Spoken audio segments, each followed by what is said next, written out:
오늘 사연은 박복자 씨의 사연입니다. 사연 시작 전 좋아요와 구독 눌러주시면 사연의 재미가 2배가 됩니다. 오늘의 사연 시작하겠습니다. 68이 된 박복자 여사의 삶은 오로지 남편 이강진과 2 자식만을 향해 흘러왔습니다. 매일 아침 남편의 건강을 염려하며 정성스레 달인 보약을 챙기는 것으로 하루를 시작하는 박복자 여사에게 그날도 여느 때와 다름없이 평온한 황혼역의 일상이 이어질 듯 했습니다. 그러나 그 고요함은 아주 사소한 균열과 함께 산산조각 날 운명이었습니다. 박복자 여사는 뻐근한 허리를 두드리며 남편 이강진의 서재로 향했습니다. 이강진은 사업가로 성공한 후에도 서재에서 홀로 사색에 잠기거나 바둑 관련 서적을 읽는 것을 즐기곤 했죠. 평소와 다름없이 영감, 보약 드세요. 하며 문을 열고 들어선 박복자 여사의 코끝을 아주 낯선, 그러나 분명 값비싸고 세련된 느낌의 여성 향수 냄새가 강하게 스쳤습니다. 박복자 여사는 순간 숨을 멈추고 고개를 갸웃거렸습니다. 웬 향수 냄새지? 집에 손님이라도 왔었나? 하지만 집안에는 아무도 없었고 이강진은 며칠 전부터 중요한 약속이 많다며 외출이 잦았습니다. 대수롭지 않게 여기려 애써 마음을 다잡으며 박복자 여사는 이강진의 육중한 원목 책상 위에 조심스럽게 보약 그릇을 내려놓았습니다. 바로 그때 박복자 여사의 시선이 책상 한쪽에 아무렇게나 놓인 자그마한 쇼핑백 하나에 머물렀습니다. 눈에 익지 않은 그러나 한눈에 봐도 고급스러움을 물씬 풍기는 외제 브랜드의 로고가 선명하게 박힌 쇼핑백이었죠. 이 양반이 내게 줄 선물이라도 산 건가? 박복자 여사의 가슴이 아주 잠깐 설렘으로 두근거렸습니다. 결혼한 지 40년이 넘도록 이강진에게서 살가운 선물 하나 제대로 받아본 기억이 없었기 때문입니다. 호기심 반, 어쩌면 아주 작은 기대감 반으로 쇼핑백 안을 살짝 들여다본 박복자 여사의 손이 마치 전기에 감전된 듯 파르르 떨리기 시작했습니다. 그 안에는 눈이 시리도록 화려한 색감의 여성용 명품 실크 스카프 한 장이 보드라운 속지에 곱게 쌓여 있었고 그 아래에는 가슴 아픈 예감을 불러일으키는 하얀색의 고급 편지 봉투 하나가 놓여 있었던 것입니다. 박복자 여사는 저도 모르게 마른 침을 꿀꺽 삼키며 떨리는 손으로 편지 봉투를 집어들었습니다. 봉투는 이미 개봉된 상태였고 안에는 곱게 접힌 편지지가 들어 있었습니다. 남편 이강진의 것이라고는 도저히 믿을 수 없는 마치 20살 청춘 남녀가 주고받을 법한 정겹고 애정 넘치는 필체의 손편지였습니다. 편지를 펼쳐 읽어내려가는 박복자 여사의 눈동자가 걷잡을 수 없이 흔들렸습니다. 편지의 내용은 차마 입에 담을 수 없을 정도로 노골적이었고 구절구절마다 2 사람의 깊고 은밀한 관계를 짐작하게 하는 단어들과 사랑의 미러들로 가득했습니다. 나의 사랑하는 제이에게 당신과 함께하는 매 순간이 꿈만 같아요. 당신의 뜨거운 숨결을 느낄 때면 나는 다시 태어난 기분입니다. 와 같은 문장들은 박복자 여사의 심장을 갈기갈기 찢어놓는 듯 했습니다. 스카프에서는 앞서 박복자 여사의 코를 자극했던 그 낯선 고급 향수 냄새가 더욱 농밀하고 역겹게 풍겨나왔습니다. 마치 그 스카프의 주인이 옆에서 비웃고 있는 듯한 착각마저 들 정도였죠. 남편의 외도. 그 3글자가 박복자 여사의 머릿속을 거대한 망치로 내려치듯 강타했습니다. 순간 세상이 빙글 도는 듯한 현기증과 함께 심장이 발밑으로 아득히 곤두박질 치는 듯했고 온몸의 피가 싸늘하게 식어내리며 손끝 발끝이 저릿저릿 마비되는 것 같았습니다. 편지를 손에 쥔 채 박복자 여사는 마치 시간이 멈춘 듯 그 자리에 얼어붙어 서 있을 수밖에 없었죠. 수십 년 전 가난했지만 서로를 의지하며 밤새도록 풀빵 장사를 하던 시절, 이강진이 건네던 따뜻한 눈빛과 복자야, 우리가 고생한 만큼 꼭 성공해서 남부럽지 않게 살자. 라던 약속이 주마등처럼 스쳐 지나갔습니다. 그 약속을 철석같이 믿고 한평생을 바쳐왔는데 이것이 그 결과란 말인가? 대체 누구일까? 어떤 젊고 아리따운 여자가 감히 내 남편을, 신성해야 할 내 가정을 이토록 더럽히고 능멸한 것일까?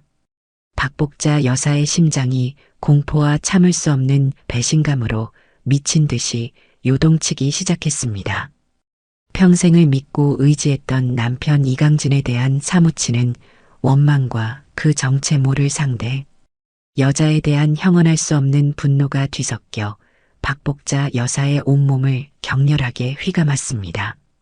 박복자 여사는 자기도 모르게 으으흑하는 처절한 신음소리를 내뱉으며 그 자리에 주저앉고 말았습니다. 박복자 여사에게 남편 이강진은 단순한 배우자를 넘어 세상의 전부이자 삶의 지표나 마찬가지였습니다. 20살 꽃다운 나이에 중매로 만나 얼굴도 제대로 익히기 전에 시집와 시작된 결혼 생활이었습니다. 젊은 시절 사업을 한다며 번번이 실패를 거듭하던 이강진 때문에 지독한 가난 속에서도 단 한 번 이강진의 손을 놓지 않고 온갖 굳은 일을 마다치 않았던 박복자 여사였습니다. 한겨울 새벽 찬 바람을 맞으며 시장 좌판에서 채소를 팔았고 밤에는 남의 집 허드렛일까지 해가며 억척스럽게 돈을 모았습니다. 이강진 역시 그런 박복자 여사의 헌신에 힘입어 오뚜기처럼 다시 일어섰고 마침내 작은 건설 회사를 일으켜 지금의 경제적 안정을 이루었던 것이죠. 그 과정에서 두 아들, 딸까지 훌륭하게 키워내 출가시키고 이제야말로 모든 짐을 내려놓고 편안한 노후를 즐길 수 있으리라 생각했습니다. 박복자 여사의 유일하고도 소박한 바람은 이제 이강진과 함께 서로의 건강을 챙기며 가끔씩 손주들 재롱이나 보면서 평온한 노후를 보내는 것, 그뿐이었습니다. 그 소박하기 그지없는 꿈마저 이토록 잔인하게 산산조각 내려는 이 현실이 박복자 여사는 도무지 믿기지도 받아들여지지도 않았습니다. 마치 악몽을 꾸고 있는 것만 같았죠. 박복자 여사에게는 이강진 외에도 세상에 단 하나뿐인 마음을 터놓는 유일한 친구 김순옥이 있었습니다. 김순옥과는 26 젊은 시절 같은 동네로 이사 오면서 처음 인연을 맺었습니다. 그때 박복자 여사는 시장에서 채소 장사를 하고 있었고 김순옥은 그 옆에서 작은 분식집을 운영했었죠.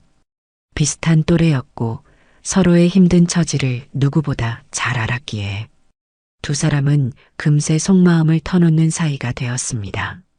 기쁜 일이 있을 때면 서로의 손을 잡고 어린아이처럼 기뻐했고 슬픈 일이 있을 때면 부둥켜 안고 함께 눈물을 흘렸습니다. 남편 이강진과 다투기라도 한 날이면 박복자 여사는 을에 김순옥의 분식집 한쪽 구석에 앉아 뜨끈한 어묵 국물을 나눠 마시며 하소연을 늘어놓곤 했습니다.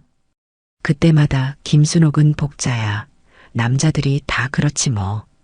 너무 속상해하지 마라. 내 옆에는 내가 있잖니. 하며 박복자 여사의 등을 따뜻하게 두드려주던 친자매보다 더 각별하고 끈끈한 사이였습니다. 한 번은 박복자 여사의 큰아들이 학교에서 크게 다쳐 병원비를 마련하지 못해 발을 동동 구를 때 김순옥이 자신의 가게 보증금까지 빼서 선뜻 내주었던 적도 있었습니다. 그런 김순옥이었기에 박복자 여사는 이 평화로운 일상이 그리고 김순옥과의 굳건한 우정이 마치 공기처럼 당연하게 영원할 것이라 믿어 의심치 않았습니다. 하지만 그 단단하다고 믿었던 믿음의 탑이 이렇게 허무하고도 잔인하게 무너져 내릴 줄이야. 박복자 여사는 꿈에도 상상하지 못했던 일이었습니다.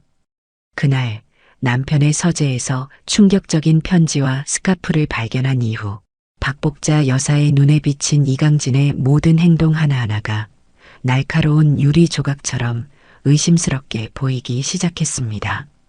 예전에는 대수롭지 않게 넘겼던 사소한 습관들마저 이제는 외도의 증거처럼 느껴졌습니다. 예전보다 부쩍 잦아진 저녁 외출, 무슨 사업상 중요한 일이 그리도 많은지 밤늦게 술에 취해 들어오는 날이 허다했고 심지어 주말에도 골프 약속이다, 동창회 모임이다 하며 집을 비우는 시간이 눈에 띄게 늘었습니다. 집안에 있을 때조차 휴대폰을 손에서 놓지 않고 화장실에 갈 때나 잠자리에 들 때도 마치 보물단지처럼 휴대폰을 품에 안고 다니는 모습까지. 이전에는 전혀 개의치 않았던, 아니 어쩌면 눈치채지 못했던 남편의 그 모든 행동들이 이제는 박복자 여사의 가슴에 날카로운 비수처럼 날아와 깊숙이 박혔습니다. 박복자 여사는 터질 듯한 의심과 주체할 수 없는 불안감을 애써 가슴 깊이 억누르며 이강진에게 몇 번이고 좋게 아주 조심스럽게 물어보았습니다. 저녁 식탁에서 마주 앉았을 때, 혹은 잠자리에 들기 전 나란히 누웠을 때, 여보, 요즘 당신 부쩍 바빠 보이는데 혹시 회사에 무슨 어려운 일이라도 있는 거예요? 아니면 건강에 문제라도 생긴 건 아니고요? 안색도 별로 안 좋아 보여서 걱정이 돼서 그래요. 라며 애써 태어난 척 걱정하는 투로 떠보았습니다. 혹시라도 자신의 의심이 틀렸기를, 제발 남편의 입에서 납득할 만한 설명이 나오기를 간절히 바랐습니다. 하지만 이강진은 그럴 때마다 잔뜩 귀찮다는 듯 미간을 찌푸리거나 신경질적으로 손을 내저으며 박복자 여사의 말을 잘랐습니다. 당신은 늙어서 의심만 늘었어? 내가 알아서 할 일에 왜 그렇게 꼬치꼬치 캐묻는 거야? 내가 한두 살 먹은 어린애도 아니고 내 사업상 일은 내가 알아서 해. 쓸데없는 걱정 말고 당신 몸이나 잘 챙겨. 때로는 부드럽게 달래듯 말하면서도 그 눈빛에는 어떤 감정도 실려 있지 않았습니다. 이강진의 그 싸늘하고 무심한 대답은 가뜩이나 불안에 떨고 있는 박복자 여사의 가슴에 깊고 쓰라린 상처를 남겼습니다. 서운함과 배신감, 그리고 점점 더 커져가는 의욕에 밤잠을 설치는 날들이 부지기수로 늘어갔지만 박복자 여사는 쉽사리 그 끔찍한 진실을 정면으로 마주할 용기가 나지 않았습니다. 어쩌면 자신이 지독한 오해를 하고 있는 것일 수도 있다는 아주 신락 같은 희망, 아니 제발 이 모든 것이 자신의 쓸데없는 기우이기를 바라는 처절한 간절함 때문이었는지도 모릅니다. 어쩌면 그 편지와 스카프는 정말 다른 사람의 것일 수도 있지 않을까 하는 헛된 망상까지 품었습니다. 그러나 시간은 박복자 여사의 편이 아니었습니다. 이강진의 수상한 행동은 날이 갈수록 더욱 대담해졌고 박복자 여사의 의심은 걷잡을 수 없이 커져만 갔습니다. 밤늦게 걸려오는 전화를 황급히 서재로 들어가서 받는다거나 샤워를 할 때조차 휴대폰을 욕실 문 앞에 두고 들어가는 치밀함까지 보였습니다. 더 이상 이 고통스러운 불확실성 속에서 하루하루를 피말리며 살아갈 수 없다는 것을 박복자 여사는 처절하게 깨달았습니다. 결국 박복자 여사는 평생 단 한 번도 상상해 본 적 없는 자신의 손으로 직접 결정적 선택을 하기로 비장한 마음을 먹었습니다. 이 추악하고 더러운 진실의 끝을, 그 배신의 현장을 자신의 두 눈으로 똑똑히 확인하고 만약 그것이 사실이라면 결코 용서치 않겠다고. 그렇게 독하게 마음먹은 박복자 여사의 눈빛은 이전에 온화하고 순박했던 모습은 온데간데 없이 마치 겨울 서리빨처럼 차갑고 매섭게 빛나고 있었습니다. 수십 년간 가슴속에 묻어두었던 자존심과 분노가 뒤엉켜 활화산처럼 들끓기 시작한 것이죠. 결심을 굳힌 박복자 여사는 남편 이강진 몰래 흥신소에 연락해볼까도 수십 번, 수백 번 고민했습니다. 텔레비전 드라마에서나 보던 흥신소라는 단어가 입안에서 꺼끌꺼끌 맴돌았습니다. 하지만 차마 그러지는 못했습니다. 평생을 남들 앞에서 떳떳하고 바르게 살아왔다고 자부했던 박복자 여사에게 남의 뒤를 캐는 흥신소를 이용한다는 것 자체가 너무나 생경하고 두려운 일이었기 때문이죠. 또한 만약 자신의 끔찍한 의심이 사실이 아니라면 한평생을 함께 해온 남편을 그런 식으로 의심했던 자신을 평생 용서할 수 없을 것만 같았습니다. 그래서 박복자 여사는 서툴고 어설프지만 혼자서 남편의 뒤를 은밀히 밟아보기로 했습니다. 마치 독립투사라도 된 것처럼 비장한 각오를 다졌지만 현실은 녹록지 않았습니다. 이강진이 오늘 저녁은 회사 임원들과 중요한 회의가 있어서 늦을 것 같소? 라며 외출 준비를 할 때면 박복자 여사는 최대한 눈에 띄지 않는 어두운 색깔의 옷으로 갈아입고 시장에서 장볼 때나 쓰던 낡은 모자와 언제 사뒀는지 기억도 나지 않는 마스크로 얼굴을 꽁꽁 가린 채 그의 뒤를 따랐습니다. 하지만 평생 살림만 해온 이제는 무릎 관절마저 시큰거리는 68의 박복자 여사에게 미행이라는 것은 드라마에서나 보던 낭만적인 추격전과는 거리가 멀었습니다. 숨이 턱까지 차오르도록 빠른 걸음으로 이강진의 차를 뒤쫓다가 골목길 모퉁이에서 그를 놓쳐버리기 일쑤였고 어쩌다 겨우 약속 장소로 보이는 식당까지 따라가도 그가 정말로 사업상 관계자들과 딱딱한 분위기에서 식사를 하거나 오랜 친구들과 만나 시시콜콜한 세상 돌아가는 이야기를 나누며 바둑을 두는 평범하기 짝이 없는 장면만을 목격하고 허탈하게 발길을 돌려야 했습니다. 때로는 고급 호텔 로비로 들어가는 이강진을 보고 가슴이 철렁 내려앉았지만 잠시 후 다른 사업가들과 함께 나오는 모습을 보고 안도의 한숨을 내쉬기도 했습니다. 이강진은 그런 박복자 여사의 불안과 의심을 이미 오래전에 눈치챘던 것인지 아니면 원래부터 주도 면밀한 성격이었던 것인지 더욱 교묘하고 치밀하게 행동하며 박복자 여사를 깊은 절망의 늪으로 빠뜨렸습니다. 때로는 일부러 약속 장소를 출발 직전에 여러 번 바꾸기도 하고 운전 중에 갑자기 백미러를 뚫어져라 쳐다보거나 예상치 못한 순간에 차를 세우고 뒤를 돌아보며 박복자 여사를 당황하게 만들기도 했습니다. 그럴 때마다 박복자 여사는 길가에 세워진 다른 차 뒤에 황급히 몸을 숨기거나 상점 쇼윈도를 구경하는 척하며 심장이 터질 듯한 긴장감에 떨어야 했습니다. 하루하루 피가 마르는 듯한 미행이 계속될수록 박복자 여사는 이 모든 것을 지금 당장 그만두고 싶다는 생각에 사로잡혔습니다. 이 지긋지긋한 의심과 끝없는 불안감에서 벗어나 차라리 아무것도 모르는 편이 낫겠다는 체념마저 들었습니다. 하지만 자신을 이토록 철저하게 기만하고 있는 남편에 대한 참을 수 없는 배신감과 그 정체 모를 상대 여자에 대한 사무치는 궁금증, 그리고 만약 모든 것이 사실이라면 반드시 내 손으로 처절한 복수를 하겠다는 독한 마음이 뒤엉켜 마치 뜨거운 불덩이를 두 손에 꽉 움켜쥔 것처럼 놓지도 못하고 계속해서 고통받는 이 고통스러운 진실 찾기를 멈출 수가 없었습니다.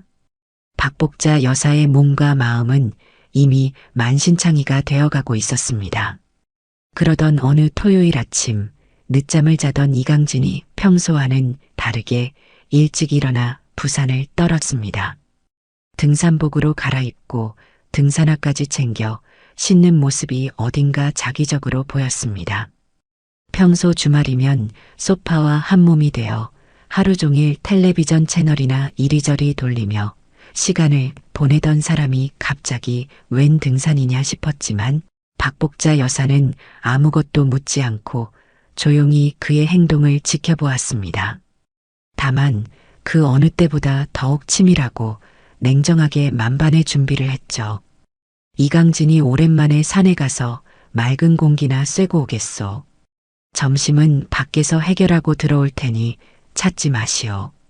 라는 말을 남기고 현관문을 나선 지 정확히 10분쯤 지나 박복자 여사도 마치 그림자처럼 조용히 그의 뒤를 따랐습니다. 오늘은 왠지 이 지긋지긋한 숨바꼭질의 끝을 볼 수 있을 것 같은 불길한 예감이 강하게 들었습니다. 택시를 급하게 잡아타고 이강진의 검은색 고급 세단을 뒤따르기 시작한 박복자 여사의 심장은 불안과 기대, 그리고 알 수 없는 공포심으로 터질 것처럼 세차게 방망이질했습니다. 제발, 제발 오늘만큼은 아무 일도 아니기를, 그저 자신의 지나친 망상이기를 간절히 바라면서도 한편으로는 이 지긋지긋하고 고통스러운 의심의 사슬을 끊어내고 그 종지부를 똑똑히 찢고 싶은 마음이 더욱 간절했습니다. 오늘 모든 것이 끝장나거나 아니면 내가 완전히 미쳐버리거나 둘 중 하나겠지. 박복자 여사는 마른 입술을 잘근잘근 깨물었습니다. 이강진의 차는 복잡한 시내를 벗어나 한적한 교외 도로로 접어들었고 단풍이 아름답기로 유명한 어느 유명한 등산로. 입구 근처에 자리한 외관부터가 상당히 고급스러워 보이는 한정식집 주차장으로 스르르 미끄러져 들어갔습니다. 박복자 여사가 탄 택시도 식당 건너편 눈에 잘 띄지 않는 나무 그늘 아래 조용히 차를 세웠습니다. 박복자 여사는 택시 기사에게 잠시만 기다려달라고 부탁한 뒤 떨리는 가슴을 애써 진정시키며 숨죽여 이강진의 행동을 살폈습니다. 그리고 잠시 후 박복자 여사는 자신의 두 눈을 의심하고 또 의심할 수밖에 없는, 차라리 꿈이었으면 하고 바랄 만큼 끔찍한 광경을 목격하고야 말았습니다.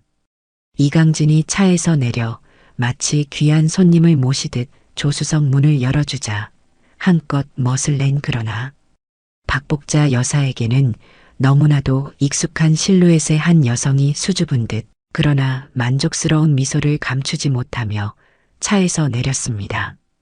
그리고 그 여성은 너무나도 자연스럽게 이강진의 팔에 자신의 팔을 끼고 마치 오랜 연인처럼 다정하게 속삭이며 식당 안으로 사뿐사뿐 걸어 들어갔습니다. 그 여성이 식당 입구에 걸린 화려한 메뉴판을 보기 위해 잠시 고개를 돌려 햇빛 아래 그 얼굴이 명확하게 드러나는 순간 박복자 여사의 온 세상이 한순간에 암흑으로 무너져 내리는 듯 했습니다. 수십 년 지기 절친, 아니 피를 나눈 친자매나 다름없다고 철석같이 믿었던 바로 김순옥이었습니다. 김순옥은 박복자 여사가 평소에 너는 화려한 색이 잘 어울린다고 칭찬해 주었던 바로 그 밝은 주황색의 고급 원피스를 입고 있었습니다. 그 모습이 마치 박복자 여사를 조롱하는 듯 느껴졌습니다. 박복자 여사는 그 자리에 그대로 주저앉아 숨조차 제대로 쉴 수 없었습니다. 머릿속이 새하얗게 비어버리는 느낌, 온몸의 힘이 실타래 풀리듯 쭉 빠져나가는 극도의 절망감. 세상에서 가장 믿었던 두 사람, 자신의 분신과도 같았던 남편 이강진과 영혼의 단짝이라고 생각했던 친구 김순옥에게 동시에 그것도 이토록 처참하게 배신당했다는 충격은 박복자 여사의 온 세상을 한순간에 잿더미로 만들어버리기에 충분했습니다. 그동안 김순옥에게 남편 이강진에 대한 이런저런 사소한 고민부터 시작해서 최근의 불길한 의심까지 모두 털어놓았던 자신이 한없이 어리석고 비참하게 느껴졌습니다. 김순옥은 과연 어떤 표정으로, 어떤 더러운 마음으로 자신의 그 절박한 이야기들을 들어주었던 것일까요? 어쩌면 속으로는 쾌재를 부르며 비웃고 있었을지도 모른다는 생각에 박복자 여사는 온몸의 피가 거꾸로 솟는 듯한 분노와 함께 치밀어 오르는 구역질을 느껴야 했습니다. 박복자 여사의 눈에서는 뜨겁고 한 눈물이 복물 터지듯 쉴 새 없이 흘러내렸습니다. 믿었던 도끼에 발등이 찍힌다는 말이 바로 이런 경우를 두고 하는 말일 테지요. 아니, 이것은 발등이 찍힌 정도가 아니라 심장이 도련해지는 고통이었습니다. 택시 뒷좌석에서 박복자 여사는 아이처럼 목 놓아 울었습니다. 그날 이후 박복자 여사는 엄청난 충격으로 인해 그 자리에 고꾸라지듯 몸져 눕고 말았습니다. 며칠을 물 한 모금 제대로 넘기지 못하고 식음을 전폐한 채 어두컴컴한 방 안에 스스로를 가두고 마치 죽은 사람처럼 하염없이 눈물만 흘렸습니다. 삶의 모든 의미를 송두리째 강탈당한 듯한 극심한 공허함과 인간에 대한 깊은 배신감에 몸부림쳤습니다. 이강진은 그런 박복자 여사를 흘기 쳐다보며 나이 들어서 몸 관리 하나 제대로 못하고 칠칠치 못하게 알아눕는다며 혀를 차거나 핀잔을 줄 뿐 진심으로 걱정하거나 간호하는 기색은 단 한순간도 찾아볼 수 없었습니다. 김순옥에게서는 그날 이후로 죄책감 때문인지 아니면 계획이 틀어졌기 때문인지 단 한 통의 전화도 문자 메시지 한 통도 오지 않았습니다. 박복자 여사는 이대로 서서히 말라 죽어버리는 것이 아닐까, 아니, 차라리 그렇게 되는 것이 이 고통을 끝내는 유일한 방법이 아닐까 하는 극단적인 생각마저 들 정도로 심신이 처참하게 피폐해져 갔습니다. 잠이 들면 이강진과 김순옥이 자신을 비웃는 악몽에 시달렸고 깨어있으면 지옥 같은 현실에 절망했습니다. 그렇게 끝도 없는 절망의 나락으로 떨어져 허우적대던 박복자 여사에게 어느 날 오후 아주 뜻밖의 손님이 찾아왔습니다. 바로 오랫동안 소원하게 지내왔던 하나뿐인 딸 최미숙이었습니다. 최미숙은 젊은 시절 아버지 이강진의 지독하게 가부장적이고 권위적인 모습과 그런 아버지에게 단 한마디 대꾸도 못하고 순종하며 모든 것을 참고 또 참아내는 어머니 박복자 여사의 소극적인 모습에 크게 반항하며 20살이 되자마자 일찌감치 집을 나가 독립했던 이른바 문제아 딸이었습니다. 결혼 후에도 명절이나 가족의 대소사에나 마지못해 겨우 얼굴을 비출 정도로 박복자 여사 모녀의 관계는 서먹하고 냉랭하기만 했었죠. 그런 최미숙이 아무런 예고도 없이 갑자기 친정어머니인 박복자 여사를 찾아온 것이었습니다. 최미숙은 초인종 소리에도 아무런 반응이 없자 미리 알고 있던 비밀번호를 누르고 집 안으로 들어섰습니다. 그리고 거실 소파에 해골처럼 앙상하게 변해버린 채 초점 없는 눈으로 허공만 응시하고 있는 엄마 박복자 여사의 처참한 몰골에 그 자리에서 숨이 멎는 듯 깜짝 놀라 이유를 캐물었습니다. 박복자 여사는 처음에는 힘없이 고개를 저으며 입을 굳게 다물었지만 딸 최미숙의 걱정 어린 간곡한 물음과 진심이 느껴지는 눈빛에 결국 가슴속에 응어리져 있던 모든 사실을 마치 둑이 터진 강물처럼 쏟아내고 말았습니다. 남편 이강진의 외도 그리고 그 상대가 다름 아닌 자신의 가장 친한 친구였던 김순옥이라는 충격적이고 기막힌 사실까지. 모든 이야기를 듣는 동안 최미숙은 처음에는 믿을 수 없다는 듯 경악을 금치 못했지만 이내 아버지 이강진과 그 배신자 김순옥에 대한 참을 수 없는 분노를 격렬하게 터뜨렸습니다. 한편으로는 평생을 남편과 자식들을 위해 자신의 모든 것을 희생하고 헌신하고도 결국 이런 끔찍하고 더러운 배신을 당해야만 했던 가엾은 엄마 박복자 여사에게 아주 깊은 연민과 죄책감을 동시에 느꼈습니다.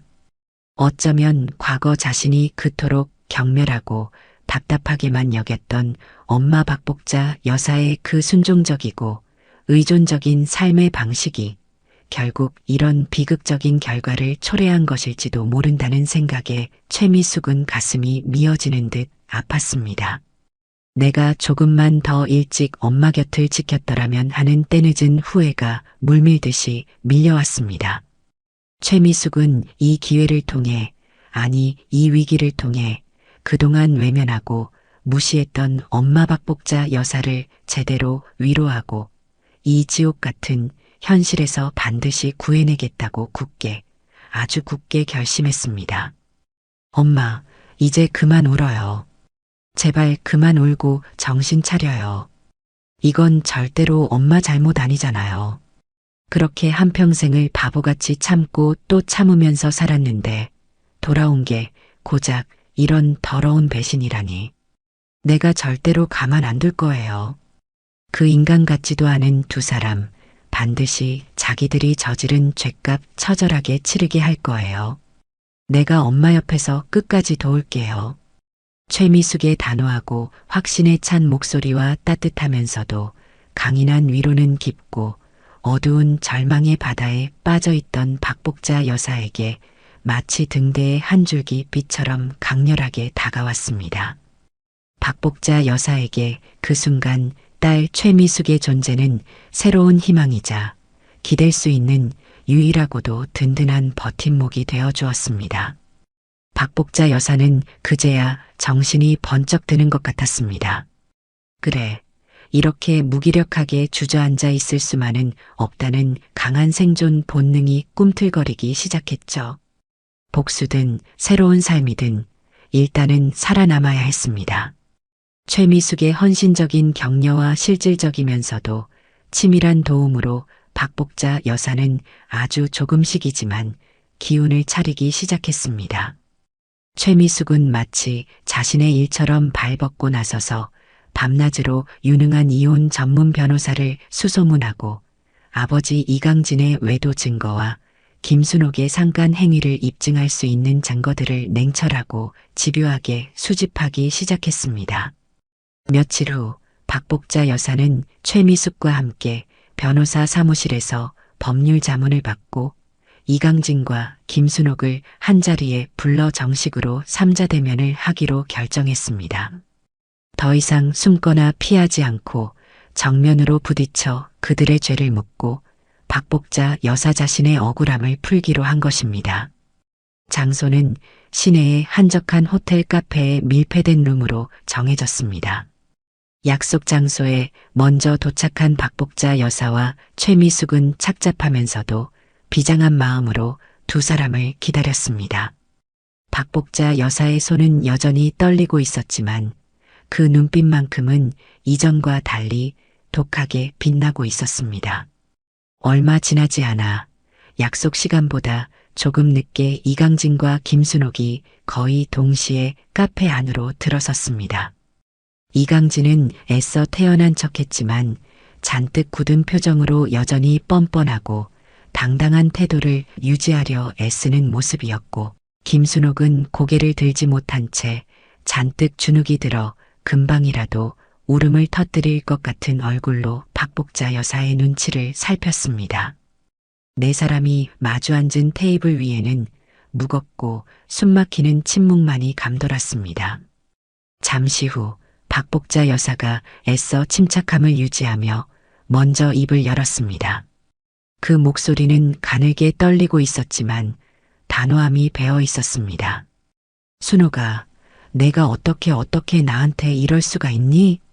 우리가 어떤 사이였는데 다른 사람은 몰라도 너는 나한테 이러면 안 되는 거였잖아. 내 입으로 직접 말해봐. 그날 내가 본 거, 그리고 내가 지금 생각하고 있는 거, 이게 다 사실인 거니? 박복자 여사의 떨리는 목소리에는 수십 년간 쌓아온 우정에 대한 깊은 슬픔과 인간적인 배신감이 처절하게 묻어났습니다. 김순옥은 박복자 여사의 그 말에 그제야 참았던 눈물을 폭포처럼 터뜨리며 그 자리에 무너지듯 무릎을 꿇었습니다. 복자 언니 내가 정말 죽을 죄를 지었어요. 천번 만번 빌어도 시원찮을 죄를 정말 미안해요. 내가 미쳤었나 봐요. 언니, 제발 용서해 주세요. 한순간 내가 어떻게 홀렸었나 봐요. 강진이 형부가 저한테 너무나 다정하게 잘해주니까 외롭고 힘들었던 제가 그만 잠시 정신이 나갔었나 봐요. 김순옥은 바닥에 엎드려 눈물 콧물 범벅이 된 채 용서를 빌었지만 그녀의 그 구차하고 이기적인 변명은 이미 산산조각 난 박복자 여사의 분노와 상처를 더욱 깊게 후벼 팔 뿐이었습니다. 잘해줬다고? 그래서 내 남편을 빼앗아? 박복자 여사는 기가 막혀 헛웃음이 나왔습니다. 그때 옆에서 팔짱을 낀 채 못마땅한 표정으로 모든 상황을 싸늘하게 지켜보던 이강진이 어이없다는 듯 비웃으며 입을 열었습니다. 뭘 그렇게 질질 짜고 난리야? 보기 흉하게. 그리고 당신, 박복자, 뭘 그렇게 대단한 일이라도 되는 것처럼 사람을 이런 구석까지 불러내서 이 난리를 치고 망신을 주는 거야? 그래, 인정해. 한번 실수한 거 맞아. 하지만 이미 마음속으로 다 정리하려고 하던 참이었어. 당신이 이렇게까지 유난스럽게 나오면 나도 더 이상은 못 참아. 이혼? 그래, 까짓것 해. 하면 될 거 아냐. 이강진의 조금도 뉘우침 없는 뻔뻔하고 적반하장 격인 태도에 박복자 여사는 물론이고 냉정함을 유지하려 애쓰던 딸 최미숙마저 할 말을 잃고 치솟는 분노에 입술을 깨물어야 할 정도였습니다. 박복자 여사는 더 이상 단 한순간도 참을 수 없다는 듯 자리에서 벌떡 일어나 이강진의 그 두꺼운 뺨을 있는 힘껏 내리치려 했습니다. 하지만 바로 그 순간 모든 것을 잃을지도 모른다는 공포감에 궁지에 몰린 김순옥이 갑자기 돌고래 소리 같은 날카로운 비명을 지르듯 충격적인 사실을 미친 듯 폭로하기 시작했습니다. 언니, 잠깐만요. 제 말 좀 들어보세요. 사실 강진이 형부의 외도는 이번이 처음이 아니에요. 아주 오래전 언니가 둘째 아이 임신했을 때부터 형부가 다른 젊은 여자랑 아주 깊은 관계였던 적이 있었어요. 그때 제가 그 두 사람이 여관에서 나오는 걸 우연히 목격하고 그 사실을 알게 됐는데 언니가 그때 몸도 약하고 충격받아서 쓰러질까봐 그리고 형부가 제 앞에서 무릎 꿇고 빌면서 한 번만 눈 감아 달라고 다시는 안 그러겠다고 사정해서 제가 불쌍한 언니를 위해서 가정을 지켜주기 위해서 10수년 동안이나 그 끔찍한 사실을 저 혼자 가슴에 묻고 덮어줬던 거예요. 김순옥의 충격적인 폭로는 여기서 그치지 않았습니다. 그녀는 거의 실성한 사람처럼 울부짖으며 말을 이어갔습니다. 그렇게 형부의 더러운 비밀을 저 혼자 알고 지켜주면서 저도 모르게 형부에게 조금씩 마음을 주게 되었어요. 형부가 저한테 너무나 잘해줬고 남편 복 없던 제 외로운 마음을 유일하게 알아주고 위로해주는 것 같았거든요. 언니한테는 정말 면목 없고 짐승만도 못한 짓이지만 저도 외로운 여자였고 사람인지라 그렇게 된 거예요. 언니, 제발 저 좀 살려주세요. 김순옥은 거의 발악하듯 울면서 자신의 추악하고 더러운 과거사와 변명을 구차하게 늘어놓았습니다. 믿었던 친구 김순옥의 입에서 쉴 새 없이 터져나온 충격적인 과거사와 남편 이강진의 상습적이고 반복적인 외도 사실에 박복자 여사는 그 자리에 그대로 풀썩 주저앉을 것만 같았습니다. 머릿속이 하얗게 비어 아무 생각도 할 수 없었고 심장이 터져버릴 듯한 고통과 함께 온몸에서 힘이 빠져나갔습니다. 단순한 배신감을 넘어선 인간이라는 존재 자체에 대한 깊은 환멸과 참을 수 없는 혐오감이 박복자 여사의 온몸을 휩싸는 듯했습니다. 이강진은 김순옥의 예상치 못한 폭로에 처음에는 당황한 기색이 역력했지만 이내 저 여자가 지금 미쳤나? 어디서 감히 쓸데없는 소리를 함부로 짓거려. 라며 김순옥을 금방이라도 때릴 듯이 매섭게 쏘아붙였습니다. 하지만 그의 목소리는 미세하게 떨리고 있었습니다. 박복자 여사는 처음에는 이강진과 그저 이혼하고 이 지긋지긋한 배신의 굴레에서 벗어나고 싶다는 생각뿐이었습니다. 하지만 이제는 그 정도로는 도저히 분이 풀리지 않았습니다. 자신의 지난 수십 년 인생을 통째로 부정당하고 기만당했다는 생각에 피가 거꾸로 솟는 분노가 치밀어 올랐습니다.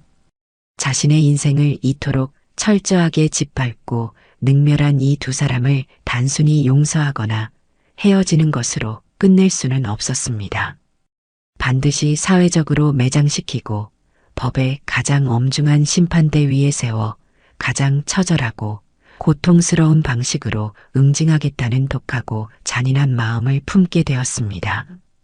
박복자 여사의 눈빛은 이전과는 비교할 수 없을 만큼 차갑고 단단하며 살기마저 서려 있었습니다. 그래, 이혼만으로는 절대로 안 돼.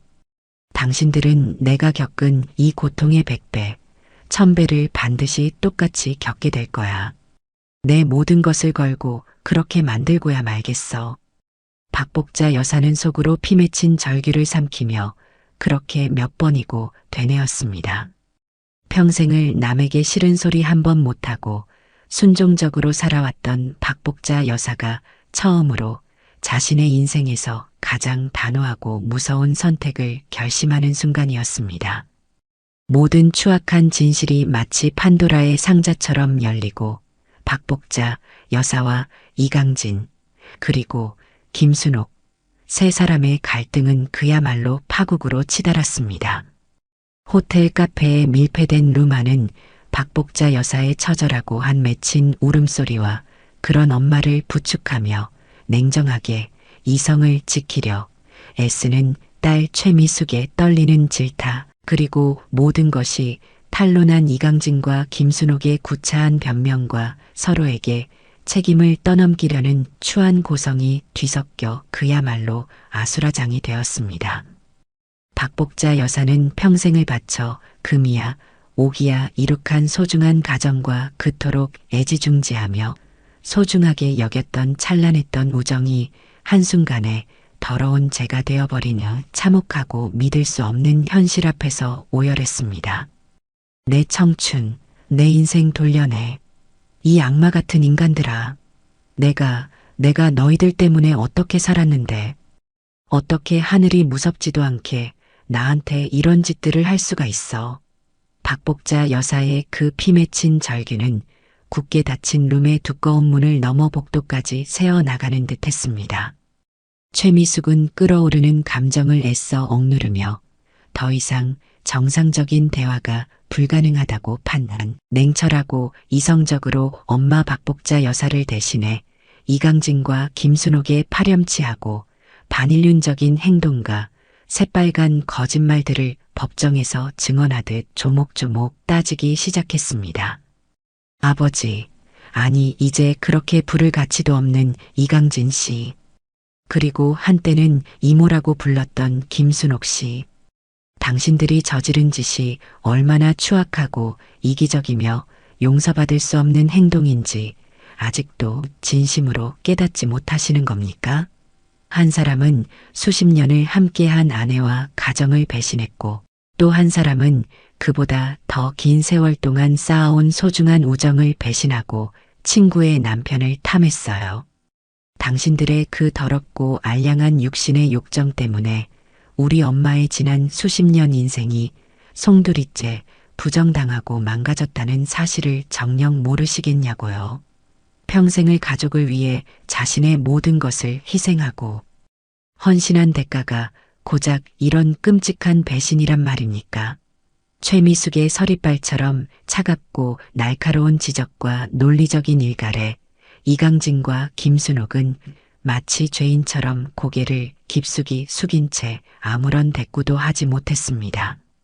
이강진은 지역사회에서 나름 성공한 사업가로 알려져 여러 단체의 장을 맡는 등 명망이 있는 인물이었고 김순옥 또한 독실한 신앙인 행세를 하며 여러 봉사활동 등을 통해 주변에 좋은 이미지를 차곡차곡 쌓아왔던 터라 이 추악한 불륜 추문이 혹시라도 밖으로 새어나갈 경우 자신들의 사회적 명예와 체면 그리고 쌓아온 모든 것을 한순간에 잃을지도 모른다는 극도의 위기감에 휩싸이게 된 것입니다. 수십 년간 교묘하게 쌓아온 거짓과 위선, 그리고 배신의 탑이 와르르 무너져 내리는 순간 두 사람의 얼굴에는 뒤늦은 후회와 당혹감, 그리고 절망감이 복잡하게 교차했습니다. 그제야 자신들이 저지른 잘못의 무게와 그 파장이 얼마나 클지를 어렴풋이나마 실감하는 듯 했지만 이미 엎질러진 물이요 떠나버린 기차였습니다. 박복자 여사와 딸 최미숙의 마음은 이미 남극의 빙하보다 더 차갑게 식어버린 후였으니까요. 용서란 애초에 존재하지 않았습니다. 그날 지옥 갔던 삼자대면 이후 박복자 여사는 딸 최미숙의 전폭적이고 헌신적인 도움을 받아 이강진과의 이혼 소송을 신속하고 단호하게 진행했습니다.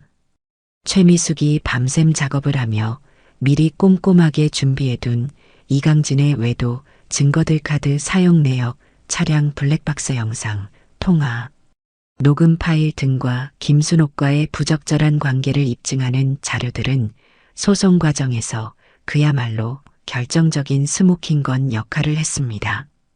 이강진은 어떻게든 자신의 유책 사유를 줄이고 재산 분할에서 유리한 고지를 점하려고 온갖 추잡한 수를 쓰며 발악했지만 법원은 박복자 여사의 편이었습니다. 평생을 가정을 위해 헌신하고 희생한 박복자 여사의 기여도를 매우 높이 인정한 판결이었습니다. 박복자 여사는 위자료는 물론 재산의 상당 부분을 분할받을 수 있게 되었습니다. 동시에 박복자 여사는 한치의 망설임도 없이 김순옥에게는 상간녀 소송을 제기하여 그녀에게도 씻을 수 없는 법적, 도덕적 책임을 처절하게 물었습니다. 김순옥은 박복자 여사에게 거액의 위자료를 지급하라는 판결을 받았을 뿐만 아니라 그동안 가면을 쓰고 쌓아왔던 모든 사회적 평판을 한순간에 잃고 주변 사람들의 견멸 어린 손가락질을 받는 비참한 신세가 되었습니다. 그녀가 다니던 교회에서도 더 이상 그녀를 받아주지 않았습니다. 평생을 남편 이강진이라는 큰 나무의 그늘 아래서 때로는 답답함을 느꼈지만 순종하며 의지하며 살아왔던 박복자 여사의 삶의 목적과 가치관은 이 끔찍한 사건을 계기로 완전히 송두리째 바뀌었습니다. 이전에는 이강진과 함께 두 손 꼭 잡고 평화롭고 안락한 노후를 보내는 것이 유일한 꿈이자 소망이었다면 이제는 이강진이라는 족쇄를 벗어던진 평화로운 삶을 넘어 그 누구에게도 의지하지 않고 오롯이 스스로의 힘으로 당당하게 일어서는 주체적인 삶을 꿈꾸게 된 것입니다. 이혼 후 박복자 여사는 이강진으로부터 받은 재산의 일부를 정리하여 평소 소망이었던 자그마한 꽃집 복잔의 화원을 열었습니다. 젊은 시절부터 힘들고 어려울 때마다 길가에 핀 이름 모를 들꽃을 보며 위안을 얻곤 했던 박복자 여사에게는 늦게나마 찾은 소중하고 값진 행복이었죠. 향기로운 꽃과 싱그러운 식물들을 돌보며 박복자 여사의 얼굴에는 조금씩 생기가 돌아오기 시작했습니다. 반면 이강진과 김순옥은 자신들이 저지른 죄의 대가를 톡톡히 치르며 모든 것을 잃고 처절하고 비참한 말로를 맞이했습니다.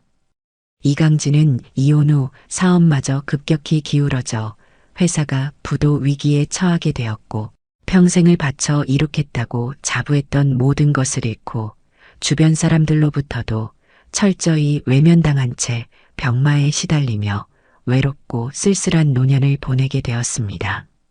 김순옥 역시 이혼을 당하고 박복자 여사에게 위자료를 물어주느라 전 재산을 탕진한 뒤 홀로 병든 몸을 이끌고 허름한 월세방을 전전하며 과거의 어리석었던 잘못을 피눈물로 후회했지만 이미 때는 너무나도 늦어버렸습니다.